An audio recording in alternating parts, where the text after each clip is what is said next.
Hi everyone, welcome back to my YouTube channel. ഇന്നത്തെ video എന്താണെന്ന് വെച്ച് കഴിഞ്ഞാൽ കുറേ പേർക്കൊരു ഡൗട്ടാണ്. ശരിക്കും ഓസ്ട്രേലിയയിലെ ലൈഫ് നാട്ടിലെ ലൈഫിനേക്കാളും അല്ലെങ്കിൽ ഇന്ത്യയിലെ ലൈഫിനേക്കാളും ബെറ്റർ ആണോ അല്ലയോ? ഇപ്പൊ കുറച്ച് പേര് പറയുന്നത് ഓസ്ട്രേലിയൻ ലൈഫ് നാട്ടിലേക്കാളും ബെറ്റർ ആണ്. കുറച്ച് പേര് പറയുന്നു ഓസ്ട്രേലിയൻ ലൈഫ് നാട്ടിലേക്കാളും ബെറ്റർ ആണെന്ന് പറയാൻ പറ്റില്ല, ഇറ്റ് ഈസ് ഓക്കെ എന്നുള്ള രീതിയിൽ. അപ്പൊ ഇതിനകത്ത് ഞാൻ പറയാൻ പോകുന്നത് ഓസ്ട്രേലിയയിലെ ലൈഫ് ബെറ്റർ ആണ് അല്ലെങ്കിൽ ഓസ്ട്രേലിയയിലെ ലൈഫ് കൊള്ളത്തില്ല, അതല്ല ഞാൻ പറയാൻ ഉദ്ദേശിക്കുന്നത്. ഞാൻ പറയാൻ ഉദ്ദേശിക്കുന്നത് എന്താണെന്ന് വെച്ച് കഴിഞ്ഞാൽ എന്റെ 4 വർഷത്തിൽ കൂടുതലുള്ള എക്സ്പീരിയൻസ് വെച്ചിട്ട് ഞാൻ രണ്ട് സൈഡും പറയും. എന്തുകൊണ്ടാണ് ഇവര് നല്ലതാന്ന് പറയുന്നത്, എന്തുകൊണ്ടാണ് ഇവര് നല്ലതല്ല എന്ന് പറയുന്നത്. ഈ രണ്ട് സൈഡും കേട്ടിട്ട് നിങ്ങൾക്ക് ഏതാണോ തോന്നുന്നത് അതാണ് ഇതിന്റെ ഉത്തരം. കാര്യം എന്റെ ഒരു അഭിപ്രായത്തിൽ എന്റെ ഒരു ലക്ഷ്യമാവണമെന്നില്ല വേറൊരാളുടെ ലക്ഷ്യം, എന്റെ ഒരു ഇഷ്ടമാവണമെന്നില്ല നിങ്ങളുടെ ഇഷ്ടം. ഇത് നമ്മുടെ ഒരു ഇൻഡിവിജ്വൽ പേഴ്സ്പെക്റ്റീവ് അനുസരിച്ച് ഈ ഉത്തരം മാറിക്കൊണ്ടിരിക്കും. അപ്പൊ എനിക്ക് ചിലപ്പോൾ എന്റെ ലക്ഷ്യം എന്ന് പറയുന്നത് ഒരു ലക്ഷ്യം എ ആണ്, വേറൊരാളുടെ ലക്ഷ്യം ബി ആണ്. അപ്പൊ ലക്ഷ്യം എ ഉള്ളവർക്ക് ചിലപ്പോൾ ഇത് ഓക്കെ ആയിരിക്കാം, ലക്ഷ്യം ബി ഉള്ളവർക്ക് ചിലപ്പോൾ ഇത് ഓക്കെ ആയിരിക്കത്തില്ല. ആ ഒരു നിങ്ങൾക്ക് ഐഡിയ കിട്ടുമെന്ന് വിചാരിക്കുന്നു. അപ്പൊ വീഡിയോ മൊത്തം കണ്ടു കഴിഞ്ഞിട്ട് നിങ്ങൾക്ക് ഇതിൽ നിന്ന് ഇത് നിങ്ങൾക്ക് പറ്റിയതാണോ എന്ന് മനസ്സിലാവുമെന്ന് ഞാൻ വിചാരിക്കുന്നു. അപ്പൊ അത് ഓരോരുത്തരുടെയും ഇൻഡിവിജ്വൽ പേഴ്സ്പെക്റ്റീവ് അല്ലെങ്കിൽ ഇൻഡിവിജ്വൽ ഇഷ്ടം അനുസരിച്ചാണ് ഇത് നമുക്ക് ബെറ്റർ ആണോ അല്ലയോ എന്ന് തോന്നുന്നത്. ഇതിനകത്തൊരു ശരിയായിട്ടുള്ള ഒരു ഉത്തരം അല്ലെങ്കിൽ തെറ്റായിട്ടുള്ള ഒരു ഉത്തരം ഇതിനകത്തില്ല. അതാണ് എൻ്റെ അഭിപ്രായം. അപ്പൊ നമുക്ക് മെയിൻ വീഡിയോയിലേക്ക് കിടക്കാം. മെയിൻ വീഡിയോയിലേക്ക് കിടക്കുന്നതിന് മുന്നേ എല്ലാ വീഡിയോയിലും ആദ്യം പറയുന്ന പോലെ തന്നെ നമ്മുടെ സ്റ്റുഡൻറ് കമ്മ്യൂണിറ്റിനെ പറ്റി ഞാൻ ഇൻട്രൊഡ്യൂസ് ചെയ്യാണ്. നിങ്ങൾക്ക് അറിയാത്തവർക്കെങ്കിലും അറിഞ്ഞോട്ടെ നോർത്താണ്. എനിക്കറിയാം കുറേ പേർക്ക് അറിയാവുന്നതാണ്, കുറേ പേര് നമ്മുടെ കമ്മ്യൂണിറ്റിയിലുണ്ട്. നിങ്ങൾക്ക് അറിയാത്തവർക്ക് വേണ്ടിയിട്ട് നമുക്കൊരു സ്റ്റുഡൻറ് കമ്മ്യൂണിറ്റി ഉണ്ട്. അതിനകത്ത് ഇപ്പോൾ ഏകദേശം 3000 സ്റ്റുഡൻസും അല്ലെങ്കിൽ 3000 പേര് ഓസ്ട്രേലിയയിട്ട് വരാനിരിക്കുന്നവരും ഓസ്ട്രേലിയയിട്ട് വന്നവരും അല്ലെങ്കിൽ ഓസ്ട്രേലിയനെ പറ്റി കൂടുതൽ അറിയാൻ താല്പര്യപ്പെടുന്നവരൊക്കെയാണ്. അപ്പൊ നിങ്ങൾക്ക് അവരുമായിട്ട് സംസാരിക്കണം, കണക്ട് ചെയ്യണം. മിക്ക സിറ്റുവേഷനിലും കുറെ പേര് ഒരുമിച്ച് അക്കോമഡേഷൻ എടുക്കുകയും ഒരേ യൂണിവേഴ്സിറ്റിയിലായിട്ട് മീറ്റ് ചെയ്യുകയൊക്കെ ചെയ്ത അതൊരു കമ്മ്യൂണിറ്റിയാണ് നമ്മുടെ എന്ന് പറഞ്ഞത്. ഞാൻ വളരെ ഗ്രേറ്റ്ഫുൾ ആണ്. കാര്യം ഞാൻ വന്ന സമയത്ത് എനിക്ക് ഒറ്റ മലയാളികളെ പോലും അറിയില്ലായിരുന്നു. അപ്പൊ കുറെ കുട്ടികൾക്ക് ഒരുമിച്ച് വരാനും അല്ലെങ്കിൽ കണക്ട് ചെയ്യാനും നമ്മുടെ ഈ ഒരു കമ്മ്യൂണിറ്റി സഹായിച്ചു എന്നുള്ളത് ഞാൻ വളരെ ഗ്രേറ്റ്ഫുൾ ആണ്.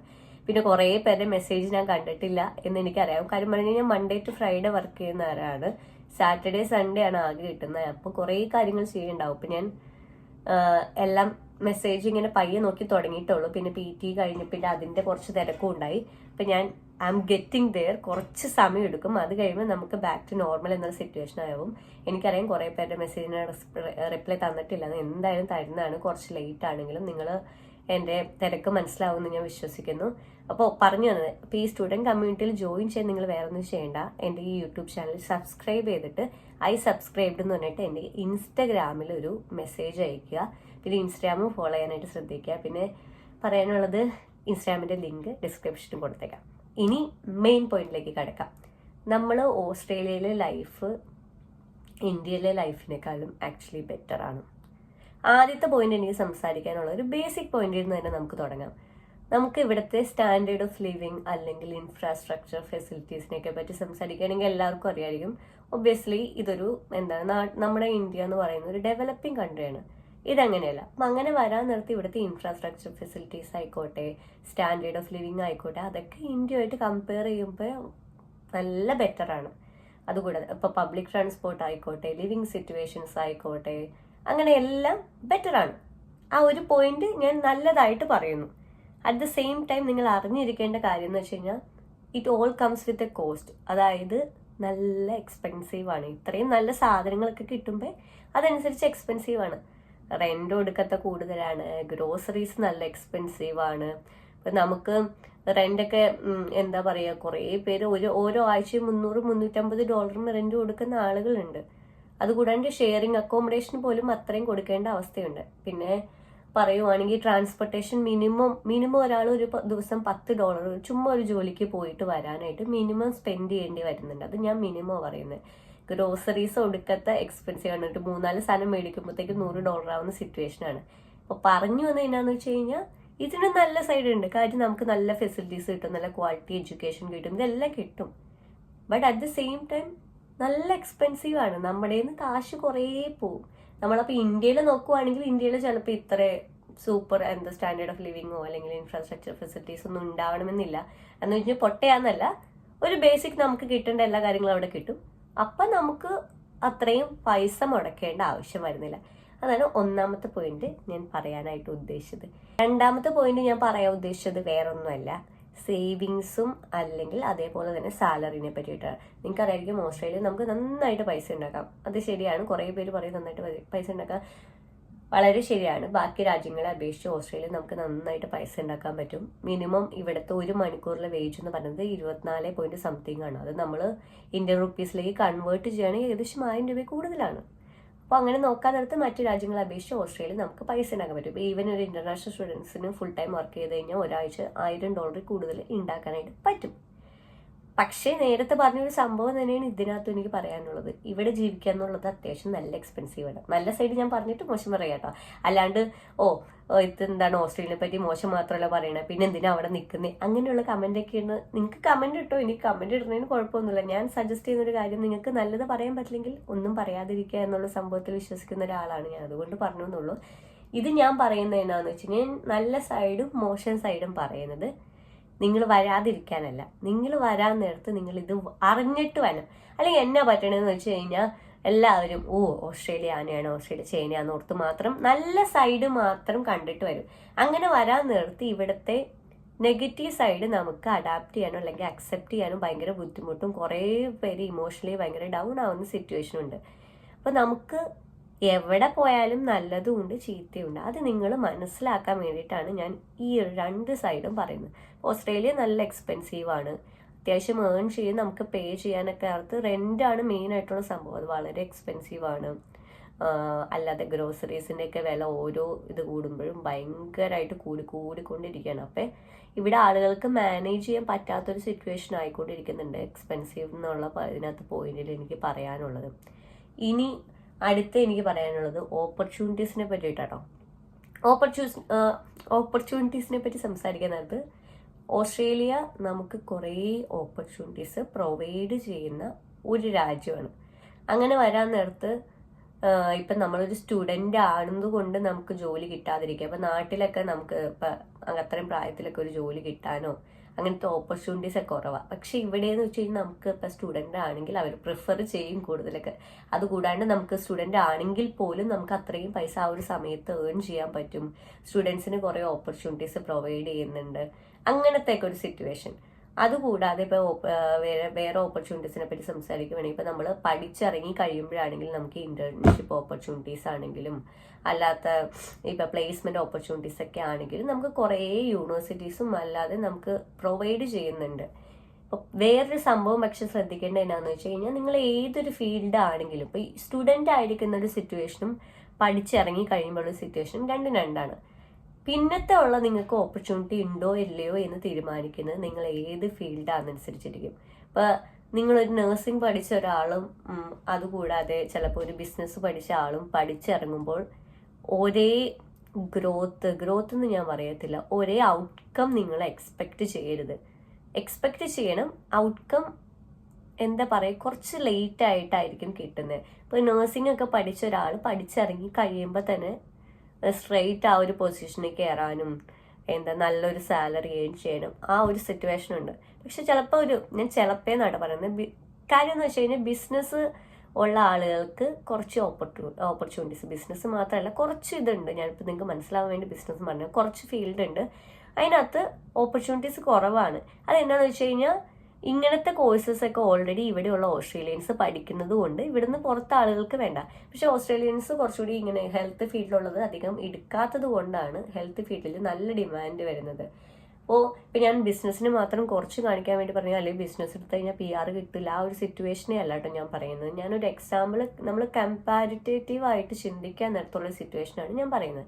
അപ്പം അങ്ങനെ വരാൻ നേരത്ത് ഔട്ട്കം കിട്ടത്തില്ല എന്നല്ല, നമുക്ക് ആ ഒരു ചിന്ത പറയും, ദൈവം എൻ്റെ കൂട്ടുകാരി പഠിച്ചിറങ്ങി അവർക്ക് അപ്പം തന്നെ ജോലി കിട്ടി, നല്ല സാലറി കിട്ടി, പക്ഷെ ഞാൻ ഇവിടെ ഇരിക്കുന്നു.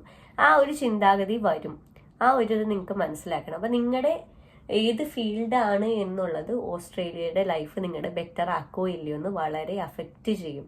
അത്യാവശ്യം ഇപ്പം എനിക്ക് നിങ്ങളോട് പറയാനുണ്ട്, ഞാൻ ഒരു വീഡിയോ ചെയ്തിട്ടുണ്ട് ഇവിടെ ഏറ്റവും കൂടുതൽ സ്കോപ്പ് ഉള്ളത് ഏതൊക്കെയാണ്. അതിനകത്ത് കുറേ ഓപ്ഷൻസ് നിങ്ങൾക്ക് കാണാൻ പറ്റും. അപ്പോൾ അതിനകത്ത് നിങ്ങൾക്ക് നോക്കിയിട്ട് ഒരു കോഴ്സ് സെലക്ട് ചെയ്യുക. നല്ലൊരു കോഴ്സ് എടുത്തിട്ട് വരുവാണെങ്കിൽ ഇവിടുത്തെ ലൈഫ് എന്തായാലും ഓപ്പർച്യൂണിറ്റീസിൻ്റെ കേസിൽ നിങ്ങൾക്ക് വളരെ കുറേ ഓപ്പർച്യൂണിറ്റീസ് ഓപ്പൺ ചെയ്യുന്നൊരു രാജ്യമാണ് ഓസ്ട്രേലിയ എന്ന് പറയുന്നത്. ഇനി അടുത്ത പോയിന്റ് എനിക്ക് പറയാനുള്ളത് എഡ്യൂക്കേഷൻ സിസ്റ്റത്തിനെ പറ്റിയിട്ട് കേട്ടോ. എഡ്യൂക്കേഷൻ സിസ്റ്റം ഇപ്പം എനിക്ക് പറയാൻ നേരത്ത് നമുക്ക് നാട്ടിലെന്ന് വെച്ച് കഴിഞ്ഞാൽ എനിക്ക് ഇവിടെ വന്നപ്പോൾ മനസ്സിലായത് കുറച്ചുകൂടി സ്പൂൺ ഫീഡിങ് ആണെന്ന് എനിക്ക് തോന്നി. കാര്യം പരീക്ഷയാകുമ്പോഴത്തേക്കും അത് ഇമ്പോർട്ടൻ്റ് ആയിട്ടുള്ള ക്വസ്റ്റ്യൻ ഇത് അത് ഇത് എന്നൊക്കെ പറഞ്ഞ ആ ഒരു സിസ്റ്റം. പക്ഷെ ഇവിടെ എന്ന് പറഞ്ഞാൽ എന്നോട് കുറച്ച് പേര് ചോദിച്ചിരുന്നു, ചേച്ചി എങ്ങനെയാണ് ഇവിടെ പരീക്ഷയാണോ എങ്ങനെ അസൈൻമെന്റ് മാത്രമുള്ളൂ? ആ ഒരു ചോദ്യത്തിന് എനിക്ക് പറയാനുള്ളത് അത് നമ്മുടെ ഏത് ഇതനുസരിച്ചിരിക്കും. കുറേ യൂണിവേഴ്സിറ്റീസിന് അസൈൻമെന്റ്സ് മാത്രമേ ഉള്ളൂ. പിന്നെ ഏത് കോഴ്സാണെന്നനുസരിച്ചും ചിലത് ഇപ്പോൾ എഞ്ചിനീയറിങ്ങിനാണെങ്കിൽ ഒബ്വിയസ്ലി അവർക്ക് കുറേ പ്രാക്ടിക്കൽ ആയിട്ടുള്ള കാര്യങ്ങളൊക്കെ ചെയ്യാനുണ്ടാവും, പ്രാക്ടിക്കൽ പ്രൊജക്ട്സ് ഉണ്ടാവും, ചിലപ്പോൾ എക്സാമും ഉണ്ടാവണമെന്ന്. അപ്പം നമുക്ക് നമ്മുടെ കോഴ്സ് അനുസരിച്ചിരിക്കും എക്സാം ഉണ്ടോ ഇല്ലയോ എന്ന്. അത് നമ്മൾ സ്റ്റാർട്ട് ചെയ്യാൻ നേരത്തെ നമ്മുടെ യൂണിറ്റ് ഡിസ്ക്രിപ്ഷൻ എടുത്ത് നോക്കിയാൽ നമുക്ക് കാണാനായിട്ട് പറ്റുന്നതാണ്. പക്ഷെ പറഞ്ഞു വന്നൊരു സംഭവം എന്താണെന്ന് വെച്ച് കഴിഞ്ഞാൽ ഓസ്ട്രേലിയയിൽ കുറച്ചുകൂടി എനിക്ക് മനസ്സിലായത് ഇവർ നമുക്ക് ബേസിക് ആയിട്ടുള്ള സംഭവം പറഞ്ഞു തരും, എന്നിട്ട് നമ്മളോട് ബാക്കി നമ്മൾ തന്നെ കണ്ടുപിടിക്കുന്ന ഒരു സിറ്റുവേഷനാണ്. അത് കൂടുതലും അസൈൻമെന്റ്സിലൂടെയാണ്. നാട്ടിലെ എക്സാംസ് കൂടുതലാണെങ്കിലും ഇവിടെ അസൈൻമെന്റ്സ് ആണ് കൂടുതൽ. എക്സാംസ് ഇല്ല എന്നല്ല, 1 2 എണ്ണോ കാണും, പക്ഷെ കൂടുതലും അസൈൻമെന്റ്സ് ആണ് വരുന്നത്. ഇപ്പം ഫോർ എക്സാമ്പിൾ പറയുവാണെങ്കിൽ നാട്ടിൽ നമ്മളോട് ഓക്കെ ABCD പഠിപ്പിക്കുന്നു, പരീക്ഷയ്ക്ക് ഇതിനകത്ത് ABCDയിൽ ഏതെങ്കിലും ചോദിക്കുന്നു. ഇവിടെ എങ്ങനെയാണെന്ന് വെച്ച് കഴിഞ്ഞാൽ ഇവർ AB പഠിപ്പിക്കുന്നു, എന്നിട്ട് ബാക്കി Cയും Dയും നമ്മൾ തന്നെ റിസർച്ച് ചെയ്ത് നമ്മൾ തന്നെ കണ്ടെത്തുന്ന സിറ്റുവേഷനാണ്. പിന്നെ എഡ്യൂക്കേഷൻ സിസ്റ്റം ടൈമിങ്ങിന്റെ കാര്യത്തിൽ വളരെ വ്യത്യാസം. നാട്ടിലെന്ന് വെച്ച് കഴിഞ്ഞാൽ നമുക്ക് മോർണിംഗ് ടു ഈവനിങ് ആ ഒരു സിസ്റ്റമാണ്. ഇവിടെ ഓരോ ക്ലാസ് ഇപ്പം 4 യൂണിറ്റ് ആണ് ഓരോ സെമിസ്റ്റർ വരുന്നത്. അപ്പോൾ ഓരോ ക്ലാസ്സും ചിലപ്പോൾ 2 മണിക്കൂറോ 3 മണിക്കൂറോ മാക്സിമം അത്രയൊക്കെ വരത്തുള്ളൂ.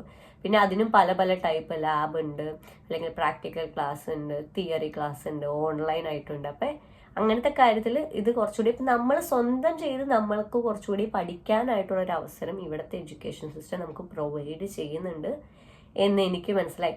പിന്നെ ഇപ്പോഴത്തെ ഒരു സിറ്റുവേഷനിൽ ഞാൻ പറയത്തില്ല നമുക്ക് അത്രയും കൾച്ചറലി എന്താ ഇപ്പോൾ ഓസ്ട്രേലിയൻസിൻ്റെ കൂടെ ഇരുന്ന് പഠിക്കുന്ന ഡ്രീമൊക്കെ കണ്ടാണ് നിങ്ങൾ വരുന്നതെങ്കിൽ നിങ്ങളുടെ ക്ലാസ്സിൽ ചിലപ്പോൾ മിക്കവരും ഇന്ത്യൻസ് ആയിരിക്കും, അല്ലെങ്കിൽ വേറെ ഏതെങ്കിലും രാജ്യത്തിലെ ആൾക്കാരായിരിക്കും. അപ്പോൾ ആ ഒരു ഇതുണ്ട്. പണ്ടത്തെ ഒരു സിറ്റുവേഷൻ അല്ല, അവിടെ കുറേ പേര് വന്നു. അത് കാരണം നമുക്ക് ചിലപ്പോൾ നമുക്ക് നാട്ടിൽ പഠിക്കുന്ന ഒരു ഫീല് തോന്നാനും ചാൻസ് ഉണ്ട്. പക്ഷെ നമുക്കതൊന്നും നോക്കേണ്ട കാര്യമില്ല. നമ്മുടെ ലക്ഷ്യം നമ്മളിത് പാസ്സാവാൻ, നല്ലൊരു ജോലി കണ്ടെത്തുക, PR കണ്ടുപിടിക്കുക, അതായിരിക്കണം. ഇനി ഇമോഷണൽ ലൈഫ് നിങ്ങളിപ്പോൾ ഓസ്ട്രേലിയ എന്നല്ല എവിടെ പോയാലും ആ ഒരു സംഭവം ഉണ്ട്. ഇവിടെ വന്നു കഴിഞ്ഞാൽ നിങ്ങൾ മനസ്സിലാക്കേണ്ട ഒരു കാര്യം, നാട്ടിലെ ആ ഒരു കംഫർട്ട് സോൺ അല്ല. അവിടെ ഒറ്റയ്ക്കാണ്, എല്ലാവരും ബിസി ആയിരിക്കും, എല്ലാവർക്കും ജോലി ചെയ്യണം, എല്ലാവർക്കും ക്ലാസ് ഉണ്ട്, എല്ലാവർക്കും അവരുടേതായ റെസ്റ്റ് വേണം. അപ്പം നിങ്ങൾക്ക് ആളുകൾ വേണം എന്നുള്ള സമയത്ത് നിങ്ങൾക്ക് കിട്ടണമെന്നില്ല. ചിലപ്പോൾ നിങ്ങൾക്ക് വീട്ടിയിട്ട് നിങ്ങൾ വിചാരിക്കും എന്നും വീട്ടിയിട്ട് വീഡിയോ കോൾ ചെയ്യാമല്ലോ, അപ്പോൾ സീൻ ഉണ്ടാവില്ല എന്ന്. പക്ഷെ ആ ഒരു ഇത് ഒരു സമയത്ത് നിങ്ങളുടെ തലയിൽ ദൈവമേ എന്തിനാണോ ഇങ്ങോട്ട് വന്നത് എൻ്റെ വീട്ടുകാരൊക്കെ വിട്ടിട്ട് ആ ഒരു ഇത് തോന്നുന്നതിൽ തെറ്റൊന്നുമില്ല. ആ ഒരു സംഭവം തോന്നുന്നു, ഞാൻ അഡ്വാൻസ് ആയിട്ട് പറഞ്ഞേക്കുവാണ്. പിന്നെ പറയുവാണെങ്കിൽ റെസ്പോൺസിബിലിറ്റീസും അഡൽട്ടിങ്ങും അതിനെപ്പറ്റി പറയുന്നത് നാട്ടിലാവുമ്പോൾ എങ്ങനെയാന്ന് വെച്ച് കഴിഞ്ഞാൽ നമ്മൾ പാരൻസ്, നമ്മുടെ ഫാമിലി, നമ്മുടെ കസിൻസ്, നമ്മുടെ നെയ്ബേഴ്സ് എല്ലായിടത്തും നമ്മളിപ്പോൾ ഒരു ദിവസം വീട്ടിൽ നിന്ന് ആരെങ്കിലും മാറി നിന്നാൽ നമ്മുടെ നെയ്ബേഴ്സ് ആണെങ്കിൽ ചോദിക്കും മാറി ഓക്കെ എന്നുള്ള രീതിയിൽ. ഇവിടെ വരാൻ നേരത്തെ എന്നാ പറ്റണേന്ന് വെച്ച് കഴിഞ്ഞാൽ അവിടെ ചിലപ്പോൾ ഒരു 26 വയസ്സിലായിരിക്കും, 28 വയസ്സിലായിരിക്കും ചിലപ്പോൾ നമുക്ക് കുറച്ചുകൂടി സീരിയസ് ആയില്ലോ, തലയിൽ ഫുള്ള് വന്നു എന്നുള്ള രീതിയിൽ എന്ന് വെച്ച് കഴിഞ്ഞാൽ കുറച്ചൊക്കെ നമ്മുടെ പാരൻസ് അവരുടെ തലയിൽ വെച്ചോളൂ, നമുക്ക് കുറച്ചൊക്കെയാണ് അപ്പോൾ റെസ്പോൺസിബിലിറ്റി തലയിലുള്ളൂ. ഇവിടെയൊക്കെ വരുമ്പോൾ ഇങ്ങനെയാണ്, ഓസ്ട്രേലിയ എന്നല്ല കേട്ടോ, പുറത്ത് ഏത് രാജ്യത്ത് പോകാൻ നേരത്തെ എന്നാ പറ്റണേന്ന് വെച്ച് കഴിഞ്ഞാൽ നമുക്ക് നേരത്തെ എന്താ പറയുക കുറേ റെസ്പോൺസിബിലിറ്റീസ് തലയിൽ വന്നു, കുറേ നമ്മൾ കുറച്ചുകൂടി മെച്യൂർഡായിട്ട് ആക്ട് ചെയ്യണം എന്നൊക്കെയുള്ള രീതിയിൽ നമുക്ക് തോന്നും.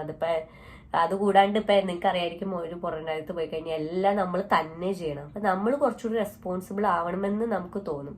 അതിപ്പോൾ നമ്മളെ ഫാമിലിയിൽ നിന്ന് എപ്പോൾ എവിടെ മാറി നിന്നാലുള്ളൊരു സിറ്റുവേഷനാണ്. അപ്പോൾ നമുക്ക് ചിലപ്പോൾ ഇന്ത്യയിൽ 25 വയസ്സ് കഴിഞ്ഞവർ ചെയ്യേണ്ട കുറച്ചുകൂടി റെസ്പോൺസിബിൾ ആയിരിക്കേണ്ട പോലെ നമ്മൾ ഇവിടെ 18 വയസ്സ് കഴിഞ്ഞവർ ആക്ട് ചെയ്യേണ്ടി വരും. ഒരു കണക്കിന് അത് നല്ലതാണ്, പക്ഷെ അറ്റ് ദ സെയിം ടൈം നിങ്ങൾക്ക് മനസ്സിലാക്കേണ്ടത് ആ ഒരു ഇതൊക്കെ നമ്മൾ നാട്ടിൽ എൻജോയ് ചെയ്ത് വളർത്തേണ്ടതാണ്. പക്ഷെ ഇവിടെ വരുമ്പോൾ നമ്മൾ ഓർക്കും ദൈവമേ അതൊക്കെ വിട്ടിട്ട് എന്തിനാ വന്നേ എന്നുള്ളൊരു ഇത്. അപ്പോൾ എൻ്റെ അഭിപ്രായത്തിൽ ഞാൻ പറയുവാണെങ്കിൽ, എൻ്റെ പെർസ്പെക്റ്റീവിൽ ഞാൻ പറയുവാണെങ്കിൽ, നിങ്ങൾ ഒരു കരിയർ ഗ്രോത്തോ അല്ലെങ്കിൽ ഇൻഡിപെൻഡൻസോ കുറച്ചുകൂടി ലോങ് ടേമിലേക്കൊക്കെ ചിന്തിക്കുന്ന ഒരാളാണെങ്കിൽ ഓസ്ട്രേലിയ എന്നുള്ളത് നല്ല രാജ്യമാണ് എൻ്റെ അഭിപ്രായത്തിൽ. പക്ഷേ നിങ്ങൾ എന്ന് പറഞ്ഞ ആൾ നിങ്ങൾക്ക് ഫാമിലീനെ മാറി നിൽക്കാൻ പറ്റത്തില്ല, അല്ലെങ്കിൽ ഒട്ടും ഇമോഷണലി ബാലൻസ് കിട്ടത്തില്ല. അല്ല, ഇതൊക്കെന്ന് വെച്ചാൽ കുറച്ച് പേര് പെട്ടെന്ന് ഇമോഷണൽ ആവും, അതിനകത്തൊരു തെറ്റൊന്നുമില്ല കേട്ടോ. അങ്ങനത്തെ ആളുകളൊക്കെ ആണെങ്കിൽ ഞാൻ സജസ്റ്റ് ചെയ്യത്തില്ല. കാര്യം എന്താണെന്ന് വെച്ച് കഴിഞ്ഞാൽ എനിക്കറിയാം, കുറച്ച് പേരെ എനിക്കറിയാം, പേഴ്സണലി എനിക്കറിയാം, ഇവിടെ വന്ന് പഠിത്തം കഴിഞ്ഞിട്ട് നിർത്തിപ്പോയിട്ടുണ്ട്. കാര്യം വേറെ ഇന്ന സിറ്റുവേഷൻ ദേ ക്യാൻ ഗോ. അത് പറയുവാണെങ്കിൽ അവർ റിച്ചാണ്, അവർ പറഞ്ഞു എനിക്ക് വീട്ടുകാരില്ലാണ്ട് പറ്റത്തില്ല, എൻ്റെ ഫ്രണ്ട്സ് ഇല്ലാണ്ട് പറ്റില്ല, നാട്ടിൽ പോയി ചായ കുടിക്കണം, ആ ഒരു സെൻസ്. നമ്മുടെ മലയാളികളല്ല, വേറെ ആ ഒരു സെൻസ് സൗത്ത് തന്നെ. അപ്പോൾ ദേ ആർ ആക്ച്വലി റിച്ച്. അപ്പോൾ അവർക്ക് തിരിച്ചു പോകാനുള്ള ഒരു സിറ്റുവേഷൻ ഉണ്ട്. പക്ഷേ നമ്മൾക്ക് എത്ര പേർക്ക് അങ്ങനെ തോന്നിക്കഴിഞ്ഞു കഴിഞ്ഞാൽ തിരിച്ചു പോകാൻ പറ്റും, നമ്മുടെ സിറ്റുവേഷൻ നമുക്കറിയാം. അപ്പം അതൊക്കെ നിങ്ങളൊന്ന് ഓർക്കുക. അന്ന് വെച്ച് നിങ്ങളാരും വരരുതെന്നല്ല, ഞാൻ പിന്നെയും പറയുകയാണ്. ഞാനിവിടെ വന്നതിൽ ഞാൻ വളരെ ഗ്രേറ്റ്ഫുൾ ആണ്, ഞാൻ വളരെ ഹാപ്പിയാണ്. ഓപ്പർച്യൂണിറ്റീസ്, നാട്ടിൽ കിട്ടാത്ത കുറേ ഓപ്പർച്യൂണിറ്റീസ് നമുക്കിവിടെ കിട്ടുന്നുണ്ട്, നമുക്ക് അത്യാവശ്യം പൈസ ഉണ്ടാക്കാൻ പറ്റുന്നുണ്ട്. അറ്റ് ദ സെയിം ടൈം നമ്മൾ ആ ഒരു നെഗറ്റീവ് സൈഡും നിങ്ങൾ അറിഞ്ഞിരിക്കുക. കുറേ പോസിറ്റീവ് സൈഡ് ഉണ്ട്. അപ്പോൾ എന്നെ പറ്റണമെന്ന് വെച്ച് കഴിഞ്ഞാൽ ചിലപ്പോൾ നിങ്ങൾ വരുന്ന സമയത്ത് ഈ നെഗറ്റീവ് സൈഡ്സ് ആയിരിക്കും ആദ്യം നമ്മൾ ഫേസ് ചെയ്യുന്നത്. അപ്പോൾ നമ്മൾ ചിലപ്പോൾ ഈ പോസിറ്റീവ് സൈഡ് കാണാനായിട്ട് മറക്കും.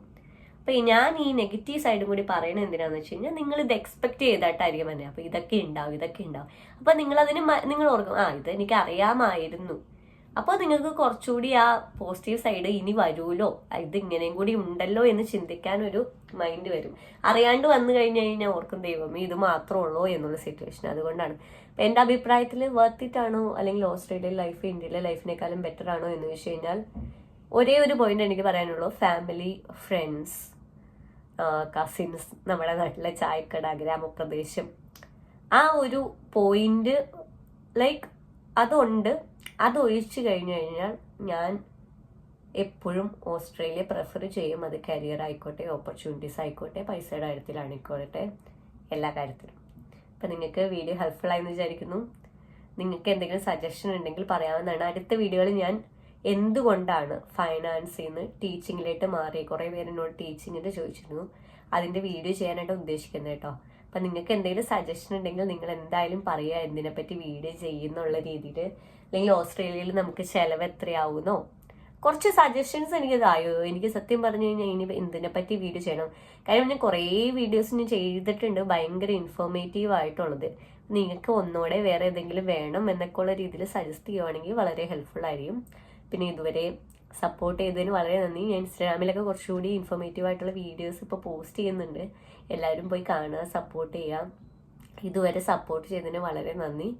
പിന്നെ കുറേ സ്റ്റുഡൻസിൻ്റെ മെസ്സേജ് ഞാൻ കാണുന്നതാണ്, നിങ്ങൾക്കറിയാം, ഞാൻ മെസ്സേജിന് റിപ്ലൈ തരും, പക്ഷെ കുറച്ച് സമയം എടുക്കും. എൻ്റെ തിരക്ക് നിങ്ങൾ മനസ്സിലാക്കുമെന്ന് വിചാരിക്കുന്നു. വീഡിയോ ഹെൽപ്ഫുൾ ആയെന്ന് തോന്നുവാണെങ്കിൽ മാത്രം സബ്സ്ക്രൈബ് ചെയ്യുക, സപ്പോർട്ട് ചെയ്യുക. എല്ലാവരും ഹാപ്പി ആയിട്ടിരിക്കുക. വിസയൊക്കെ വന്നോളൂ കേട്ടോ. ഓക്കെ, അപ്പോൾ ഇനി കാണുന്നവരെ ബൈ ബൈ.